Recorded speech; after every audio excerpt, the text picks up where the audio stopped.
Hello students, आज हम general entry में एक और topic special transactions relating to goods के पॉइंट पर डिस्कस करेंगे।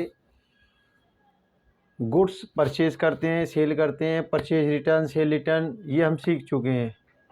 अदर देन पर्पस यदि हम गुड्स को यूज़ करते हैं तो उसके लिए हम गुड्स की क्या ट्रांजैक्शन एंट्रीज करेंगे वो हम सीखेंगे। कुछ पॉइंट्स मैंने लिए हैं। फर्स्ट पॉइंट, ड्राइंग इन गुड्स। ड्राइंग्स की एंट्री हमने पहले भी सीखी थी। वहाँ पर कैश विड्रॉल किया था फॉर पर्सनल यूज़। अब प्रॉपराइटर पर्सनल यूज़ के लिए बिजनेस से गुड्स विड्रॉन करता है, तो उस सिचुएशन में ड्राइंग तो दोनों ही सिचुएशन में, चाहे कैश विड्रॉल करे या गुड्स, ड्राइंग्स या ड्राइंग्स अकाउंट डेबिट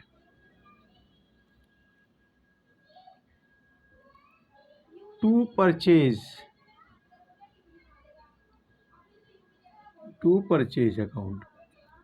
परचेज लिखने के पीछे बेटे यहाँ पर हमारा रीज़न है, सेल नहीं लिख सकते। ज़्यादा टू परचेज या गुड्स या to stock, purchase is best. Purchase लिखना ज़्यादा बेस्ट है,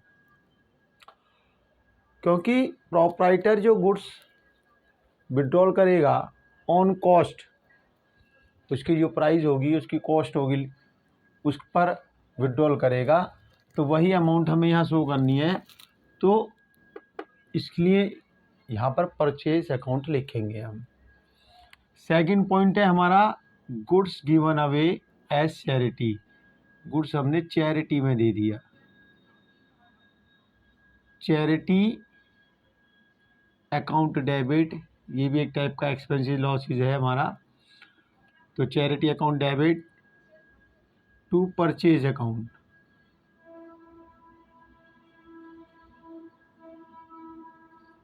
तो यहाँ पर भी हम परचेज लिखेंगे, क्योंकि यहाँ पर भी कॉस्ट की बात होगी।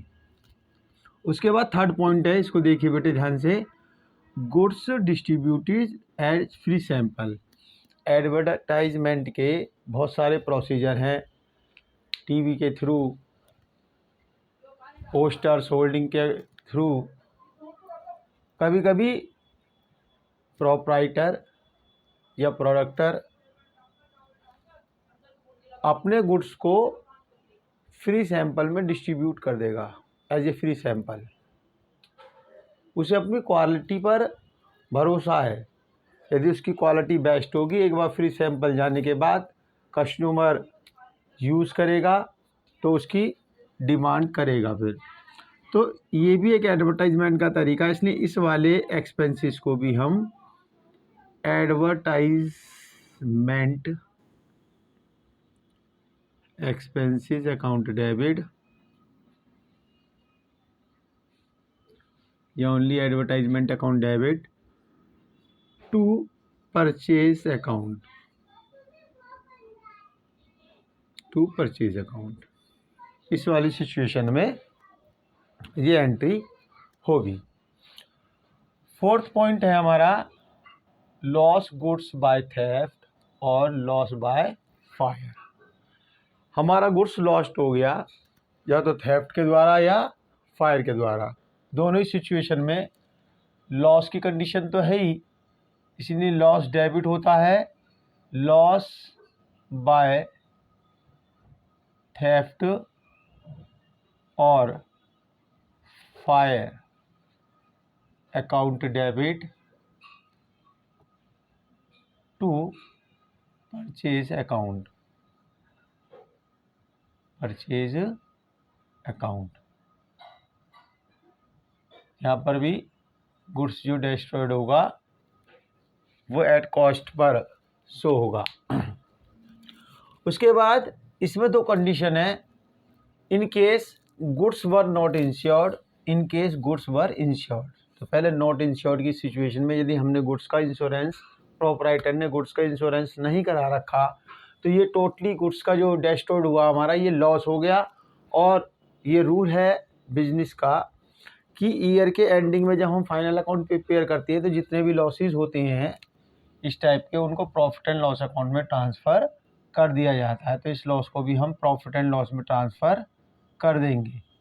Profit and loss account debit to loss by fire account या loss by theft, fire and theft, जिसकी भी थ्रू लॉस हुआ है। In case goods were insured, इसमें यदि हमने गुड्स का इंश्योरेंस करा रखा है तो इंश्योरेंस कंपनी से हम क्लेम करेंगे। अब इंश्योरेंस कंपनी हमारा कितना क्लेम एक्सेप्ट करती है, फुल या समथिंग परसेंटेज में, ध्यान से समझिएगा बेटे इस वाले पॉइंट को। To loss by fire and theft account. Suppose करिए हमारा जो गुड्स डिस्ट्रॉयड हुआ था 10,000 का हुआ था। अब कंपनी ने, इंश्योरेंस कंपनी ने 10,000 का ही क्लेम एक्सेप्ट कर लिया। इस डिपेंड करता है सिचुएशन पर और इंश्योरेंस की अमाउंट पर भी। तो 10,000 इस एंट्री में आ जाएगा। लेकिन सपोज करो इंश्योरेंस कंपनी ने 60% एक्सेप्ट किया है क्लेम, तो 6,000 इंश्योरेंस कंपनी के सामने लिखेंगे। डिफरेंस 4,000 इज माय लॉस, तो transfer to profit and loss account. Profit and loss account debit कितना आएगा यहाँ, 4,000 रुपीज़। 10,000 माइनस 6,000, 4,000। जब कंपनी से हमें अमाउंट रिसीव्ड होगा इंश्योरेंस कंपनी से, तो bank account debit to insurance company.